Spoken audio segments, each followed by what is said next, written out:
Assalamu alaikum, dear students. We have completed the entire syllabus. So we will take some additional topics that are two very important. So today we will take a topic, namely some important literary terms. Literary term means the terms which are related to English literature. Uh, these terms we come across in poems, in prose portions, in short stories, in plays, etc. etc. So, first important term is allegory. Allegory. Allegory means a tale in which the characters and events represent qualities or ideas such as patience, truth, sin, politics, etc. वो कहानी जिसमें जो characters और events हम describe करते हैं उनका मकसद होता है कुछ क्वालिटीज़ को, कुछ आइडियाज़ को रिप्रेजेंट करना। कौन सी क्वालिटीज़? फॉर एग्जांपल पेशेंस, सब्र, ट्रूथ सच्चाई, सिन गुनाह, पॉलिटिक्स जो सियासत, etcetera etcetera. Actually, allegory has two stories in it, a surface story and underneath story behind this. Surface story describes the underneath story which is hidden in it. For example, Gulliver's Travels is an allegory. Animal Farm is an allegory. Or take the example of Animal Farm. It's an important allegory written by George Orwell. Animal farm में बहुत सारे characters describe किए गए हैं. Various animals are described in allegory. Actually animal farm लगता है कि जानवरों के बीच में लड़ाई है, but these animals, these symbols, they are used to depict some hidden meaning. और उनके पीछे एक्चुअली एनिमल फार्म में क्या होता है? The famous Russian revolution is described by these ideas, by these images, by these symbols. So George Orwell actually takes examples of these animals in order to make us understand the famous Russian Revolution. तो लगता है कि एक कहानी ऊपर से, लेकिन उसके अंदर दूसरी कहानी होती है, उसी को समझाने के लिए एग्जाम्पल दी जाती है. तो ऐसे टेल को हम बोलते हैं allegory. Second important literary term is alliteration. What is alliteration? It is the repetition of the initial letter or first sound of two or more neighboring words or syllables in a line of prose or poetry. Prose या poetry में repetition of initial letter होता है.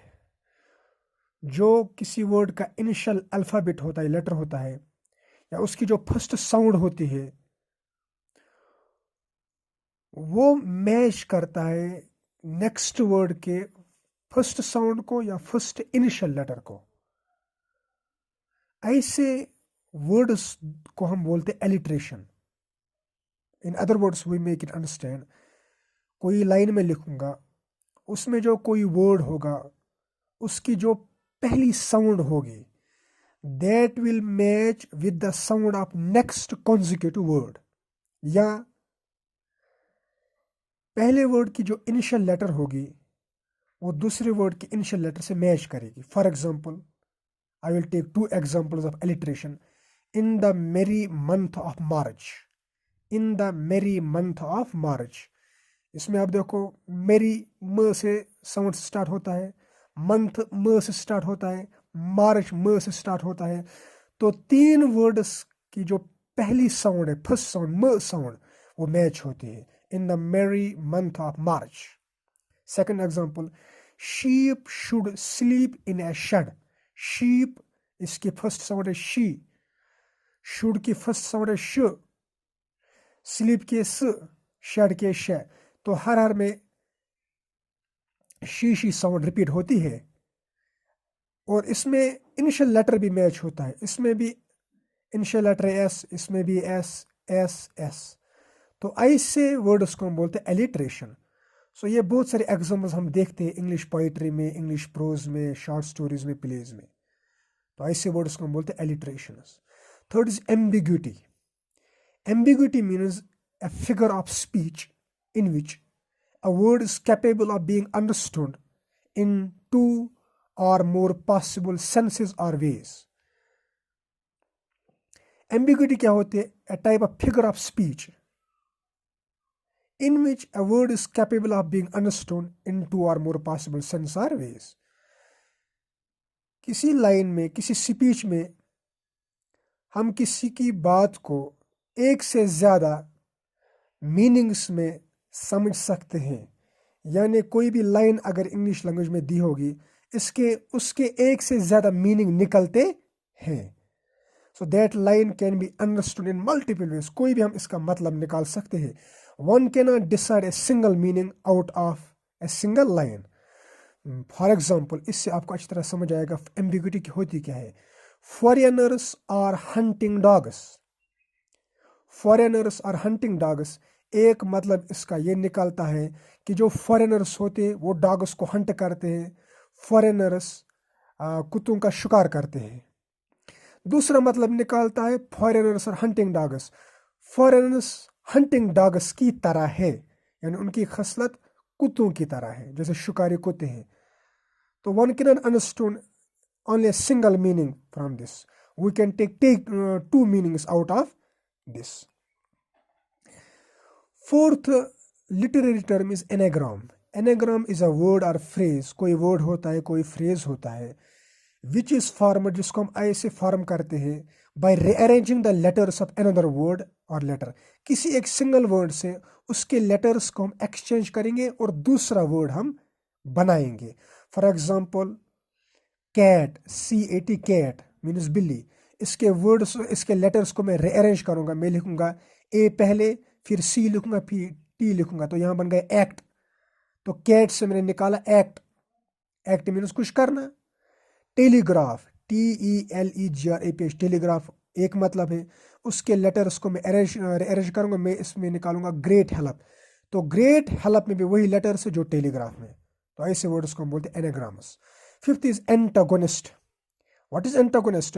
In English literature, it is the character. English literature में ये कोई character होता है जो प्ले करता है अपना role. That is the chief force. ये एक फोर्स होता है opposing the protagonist.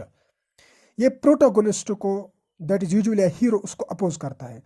तो कोई भी जो इंग्लिश लिटरेचर में कोई कहानी होती है, कोई प्ले होता है, कोई शॉर्ट स्टोरी होती है, इसमें एक कैरेक्टर होता है प्रोटोगोनिस्ट। वो पॉजिटिव रोल प्ले करता है। उसके मद मुकाबल, उसके अपोजिट में एक आदमी खड़ा होता है, उसको बोलते हैं एंटागोनिस्ट, जो इस प्रोटोगोनिस्ट को रोल को अपोज करता है। जैसे for example in Henry Fielding's Tom Jones, Henry Fielding ने एक लेसन लिखे टॉम जोन्स, उसमें बिल फिल एक कैरेक्टर होता है दैट्स एंटागोनिस्ट, और उसके जिसको अपोज करता है टॉम, तो टॉम हो गया प्रोटोगोनिस्ट, बिलफुल हो गया एंटागोनिस्ट। इस तरह इन मर्चेंट ऑफ वेनाइस जो हमने पढ़ा इस लेसन में, उसमें शाइलॉक ए जू दैट इज एंटागोनिस्ट, वो किसको अपोज करता है? वो अपोज करता है एंटोनियो को, दैट इज अ प्रोटोगोनिस्ट। फिर sixth important literary term is antithesis. It is a figure of speech in which strongly contrasting words are placed in sharp juxtaposition for the sake of emphasis. कोई बात बयान करने के लिए, कोई बात बयान करने के लिए दो कंट्रास्टिंग वर्ड्स को, एक से ज्यादा वर्ड्स, उनको समझने के लिए हम उसके उसके आगे या उसके सामने एक से ज़्यादा वर्ड्स रखते हैं, ताकि पहले वाले जो ग्रुप्स ऑफ वर्ड्स होते हैं उनका मतलब समझाने के लिए, उन पर एम्फेसिस लाई करने के लिए दूसरे ग्रुप्स ऑफ वर्ड्स को जरूरी लगाना होता है, ताकि जो पहली लाइन है वो हमको अच्छी तरह समझ आ गए। तो two groups of words are put in strong juxtaposition for the sake of emphasis, ऐसे को बोलते एंटीथेसिस। फॉर एग्जाम्पल से समझ आएगा एंटीथेसिस का मतलब क्या है। United we stand, divide we fall. It's an important line, important proverb. United we stand, अगर हम इत्तेफाक रखेंगे तो हम खड़े रह पाएंगे। फिर आगे लिखा है डिवाइड वी फॉल, अगर हम में ना इत्तेफाकी हो गई तो हम कमजोर पड़ जाएंगे। तो यूनाइटेड वी स्टैंड तब समझ आएगा अच्छी तरह से जब मैं आगे लगाऊंगा डिवाइडेड वी फॉल। तो यूनाइटेड वी स्टैंड का मतलब पूरी तरह समझ में आता है जब मैं आगे से डिवाइड वी फॉल लगाऊंगा। अगर मैं सिर्फ लगाऊंगा united we stand, divided we fall नहीं लगाऊंगा तो इसका मतलब अधूरा रह जाता है। इस यूनाइटेड वी स्टैंड पर इम्फेसिस नहीं करता है या अपना मतलब पूरी तरह बयान नहीं कर सकता है। तो ये मोहताज है इस डिवाइडेड वी फॉल का। इस तरह डिवाइड वी फॉल किसका मोहताज है? यूनाइटेड वी स्टैंड का। So these two words united we stand, divided we fall, they are strongly in juxtaposition. One cannot express its meaning without the help of other. इस तरह second example, man proposes God disposes. Man नीचे जमीन पर बहुत सारे plan बनाता है, मैं ये करूंगा ये करूंगा, लेकिन होता वही है जो अल्लाह चाहता है। God disposes. तो मैन प्रपोजेस गॉड डिस्पोज। अगर मैं इतना ही कहूंगा मैन प्रपोजेस, इसका मतलब नहीं बनेगा। आगे मैं लिखूंगा गॉड डिस्पोजेस, तब इस पर सिट्रस पड़ जाता है इस लाइन पर। So man proposes for its meaning depends on God disposes. God disposes to express its meaning depends on man proposes. So these two are dependent on to each other. इसी को हम बोलते हैं juxtaposition. So these are some important terms. Hope you have understood it. From today we will take some other terms. Assalamu alaikum. Goodbye.